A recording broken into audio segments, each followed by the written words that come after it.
La grande récollection couplée de l'école du ministère international 2018, voilà l'unique sujet qui sera scruté en profondeur tout au long de cette édition spéciale. Chers téléspectateurs, bienvenue. Mercredi 24 janvier 2018, c'est en cette date que l'apôtre Léopold Mutombo Kalombo a coupé les rubans, inaugurant ainsi les assises de la grande récollection couplée de l'école du ministère international 2018. Ces cadres d'instruction et d'éducation sacerdotale étaient placés sous les thèmes comment passer d'un ministère ordinaire à un ministère extraordinaire. Le but poursuivi par l'apôtre était d'apporter une solution au désordre évangélique qui gangrène l'Église en ces temps de la fin et léguer à la postérité des bases stables pour l'exercice du ministère. Ainsi donc,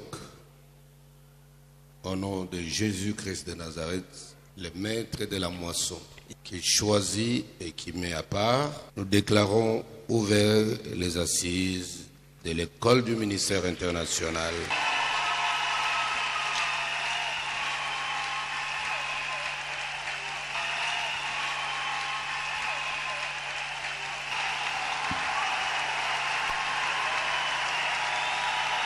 Dans ce cadre d'instruction et d'éducation sacerdotale, l'apôtre Léopold Mutombo a mis à la portée de l'Église des pistes de solutions en vue d'améliorer les niveaux de spiritualité des chrétiens en général et plus encore mettre l'accent sur la qualité du service ministériel des serviteurs de Dieu afin de vivre le basculement du naturel au surnaturel.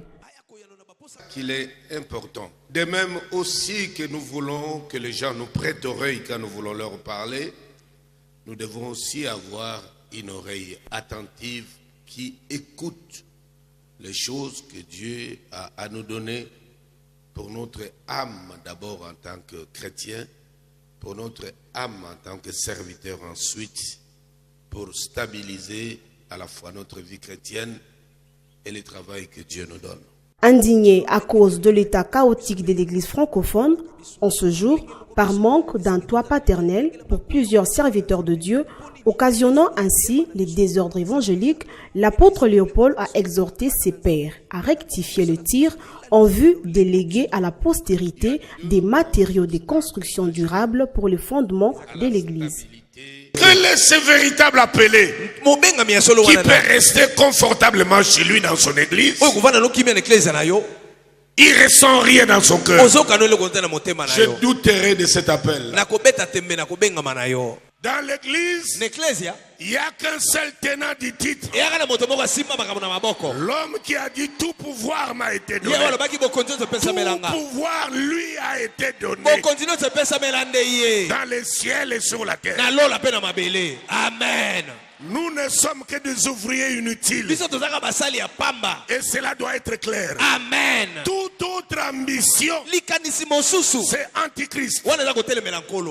La volonté de Dieu étant de susciter au cours de ces assises une génération de serviteurs de Dieu animés par une nouvelle vision et passion de chercher et servir Dieu. 2 modules ont marqué le second jour de cette grande école du ministère international axée sur les principes du basculement d'un ministère ordinaire à un ministère extraordinaire. Le premier module s'est basé sur la faiblesse de l'Église dans l'espace francophone et lors du second module, l'apôtre Léopold Mutombo Kalombo s'est penché sur ses expériences personnelles avec Dieu dans son parcours ministériel et s'en est servi comme exemple pour l'utilité commune. Le monde évangélique francophone est perçu comme un héritage romain suite à l'adoption de la langue française comme langue du travail. Les principales faiblesses du monde évangélique de l'espace francophone. Il s'agit de l'histoire du peuple de la langue que nous avons adoptée, donc l'histoire du peuple français. La France n'a pas la réputation d'avoir une bonne histoire évangélique. Il n'y a pas un seul grand nom évangélique dans l'histoire de l'Église, depuis la Pentecôte jusqu'à aujourd'hui, qui ont marqué l'histoire du monde. Donc, on n'a pas de référence évangélique tirée de la France. La seule histoire de la France qu'on connaît, c'est la France religieuse. Or, il faut des références dans le monde qui inspirent des générations après.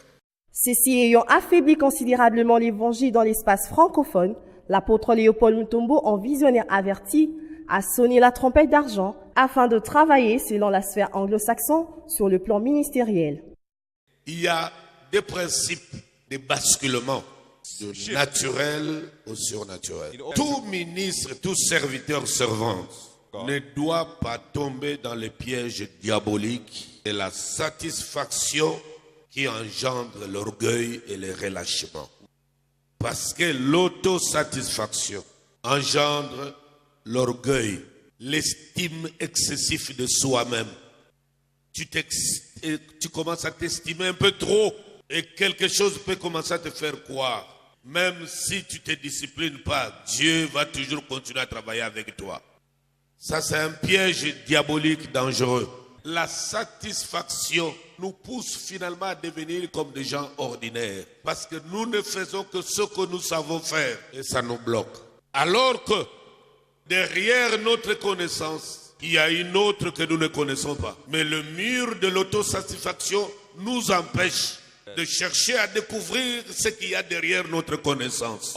L'apôtre Mutombo a fourni des informations aux serviteurs de Dieu sur base de ses propres expériences surnaturelles en vue de susciter une génération de serviteurs avec une nouvelle motivation de chercher Dieu et capable d'impacter à leur tour d'autres générations. Et en marge de cette grande école du ministère international, dans la matinée du 3e jour, l'apôtre Léopold Mutombo Kalombo a eu un échange fructueux avec des couples pastoraux autour du thème intitulé « La maison du serviteur de Dieu » avec en toile de fond « Rendre stables les hommes des dieux dans leur vie des familles en tant qu'époux et pères ». Dans la matinée de la 3e journée de cette école, l'apôtre Léopold Mutombo a eu à convoquer les couples pastoraux ainsi que leurs enfants. Et l'essentiel de son enseignement a porté sur la maison du serviteur de Dieu. La première des choses, la femme de l'homme de Dieu est sous la protection et la dignité onctionnelle de son mari. Si Dieu te donne un serviteur qui le craint, qui le sait, qui se bat nuit et jour pour lui plaire, ne le déstabilise pas. Comme l'apôtre Paul en son temps, l'apôtre Léopold aujourd'hui, partant des textes bibliques, a présenté les modèles d'épouses que Dieu souhaite aux côtés de son serviteur. Tu dois connaître jusqu'où ta femme craint Dieu. Il y a des craintes de Dieu en apparence, mais quand tu auras des épreuves terribles, elle est prête à craquer, à relâcher. Chaque serviteur a le devoir de connaître exactement à quel degré sa femme peut craindre Dieu. Tu dois être sûr qu'elle a la sémence divine en elle. Elle est l'élu de Dieu. Elle est choisie pour aller au ciel. À travers une séance de questions-réponses, l'orateur a donné l'occasion aux serviteurs de Dieu présents dans la salle de soumettre leurs préoccupations relatives à son enseignement. Notons que cette séance est clôturée par une prière suivie des embrassades en famille dont l'objet est de renforcer la communion et l'affection familiale. À l'issue de cet échange, plusieurs serviteurs de Dieu, émus par l'intérêt qu'accorde l'apôtre Léopold à leur vie de famille, certains d'entre eux se sont exprimés à cœur ouvert. L'apôtre a parlé de ce que devrait être un couple de serviteurs de Dieu. Le couple est un modèle des serviteurs de Dieu parce que nous nous mettons à enseigner. Nous nous mettons derrière la chair pour enseigner la parole de Dieu. Et là-dedans, il y a des ordonnances du Seigneur que nous répétons au peuple de Dieu. Il faudra alors que nous-mêmes nous soyons en mesure d'appliquer ce que la Bible prescrit. Il ne faut pas seulement que nous venons pour le dire en public, alors qu'en privé, nous n'appliquons rien du tout. D'abord, c'est ma petite famille qui est la première église.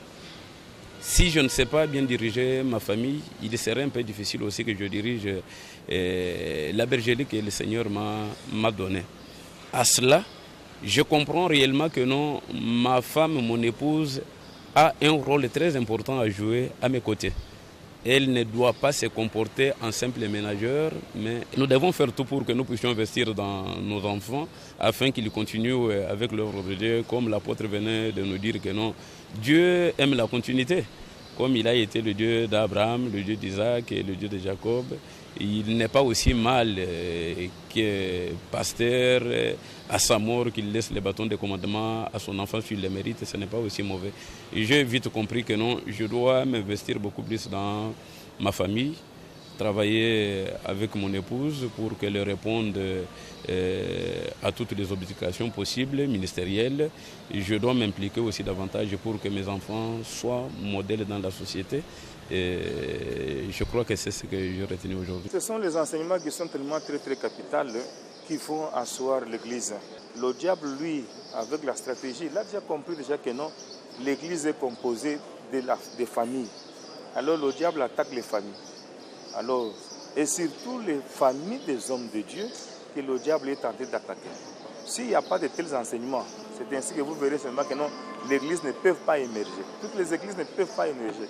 Mon couple a gagné. D'ailleurs, celui qui a beaucoup bénéficié, c'est plus mon épouse que moi-même. Pourquoi? Parce que l'apôtre était entré en profondeur sur la maison du pasteur et il a fait voir les défauts des femmes du pasteur. Donc le conseil que l'apôtre a donné aujourd'hui, c'est madame, mon épouse, qui a beaucoup plus bénéficié. Nous bénissons le Seigneur parce qu'il est important que la femme au sein de l'Église soit enseignée. Si la femme n'est pas enseignée, ça va être difficile pour la maison de l'homme de Dieu de trouver la stabilité. Parce que selon cette parole qui dit que c'est la femme sage qui bâtit sa maison, il est important que la femme soit enseignée. Et c'est pourquoi aujourd'hui nous avons constaté beaucoup de difficultés, beaucoup de dérives, beaucoup de situations qui sont arrivées dans la vie des hommes de Dieu à cause du fait que les femmes n'ont pas été réellement enseignées. Et je voudrais tout simplement dire que ce que je peux retenir, c'est un peu l'exemple de Sarah. Prendre le modèle de Sarah. Sarah qui ne cessait d'appeler Abraham son Seigneur, ça veut dire qu'elle mettait son mari à une certaine position et elle se rabaissait. Elle comprenait tout simplement qu'elle était une aide, elle était un soutien, elle était, comment on appelle ça, une servante tout simplement. Et je peux dire tout simplement que si Dieu m'a positionné à côté de cet homme, c'est pour être une aide. Et je m'efforcerai tout simplement à faire ce que Dieu attend de moi, au-delà de mes faiblesses et de mes incapacités. L'adhésion à la loi du mouvement s'avère l'une des conditions essentielles du basculement vers un ministère extraordinaire et cela exige de la discipline, notamment dans la prière et le respect des règles strictes à observer afin d'être impacté et passer du milieu naturel à celui du surnaturel.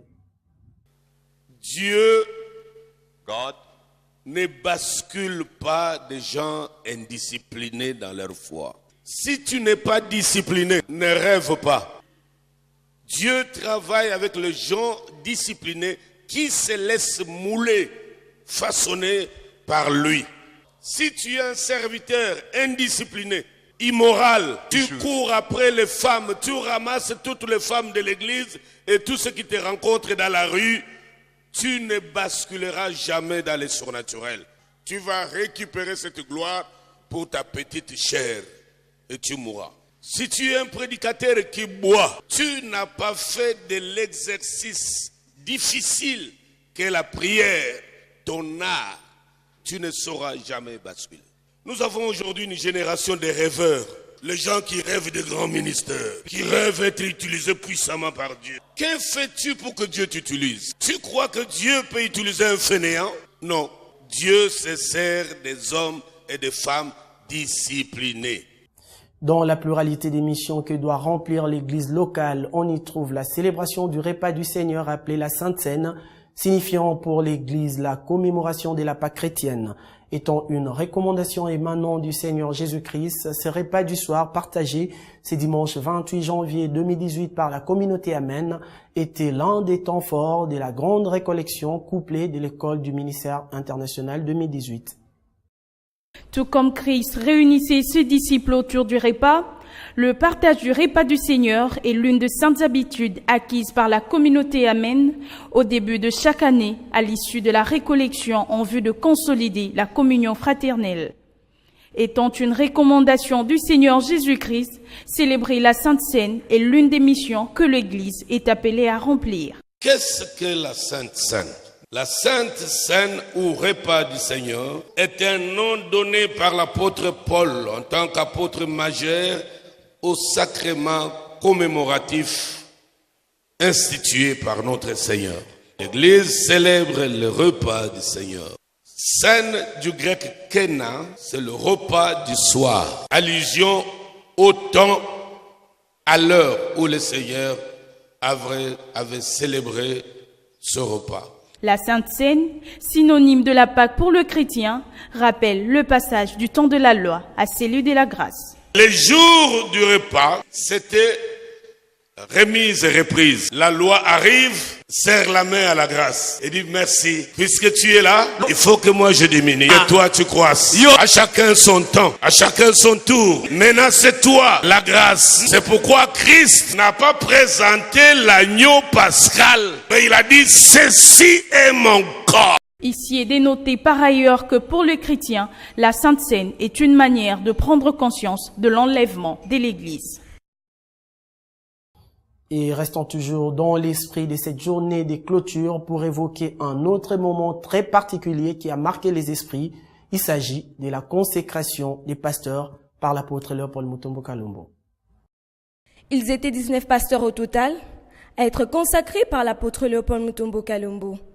Le dernier jour de la grande récollection associée de l'école du ministère international, ces serviteurs de Dieu, qui exerçaient déjà leur propre ministère, ont accepté d'évoluer désormais sous la direction et le coaching de l'apôtre Léopold. Et ces derniers les a impactés de son onction. Comme le Père m'a envoyé, il est temps que la semence que je porte produise d'autres fruits. Et c'est ce qui se passe maintenant. Personne ne pouvait imaginer, même pas toi-même à genoux ici, qu'un jour tu serais appelé des fils de l'apôtre Léopold. Aujourd'hui, à ma qualité de l'apôtre, à partir d'aujourd'hui, je te prends dans mes entrailles devant tes frères et sœurs. Je t'impacte de l'huile, de l'onction d'affiliation. Un autre moment spécial à retenir, c'est la cérémonie de baptême. Plus de 150 personnes ont fait l'expérience de la nouvelle naissance. Un jour avant la clôture de la grande récollection, couplée de l'école du ministère international 2018. Et ces deux événements, à savoir la consécration des pasteurs et les baptêmes de nouveaux convertis, resteront aussi gravés dans la mémoire des participants à cet événement qui avait une portée internationale. Et c'est par ces images exprimant des scènes des liesses que nous allons nous dire au revoir et le rendez-vous est pris pour la prochaine édition d'Amen Breaking News.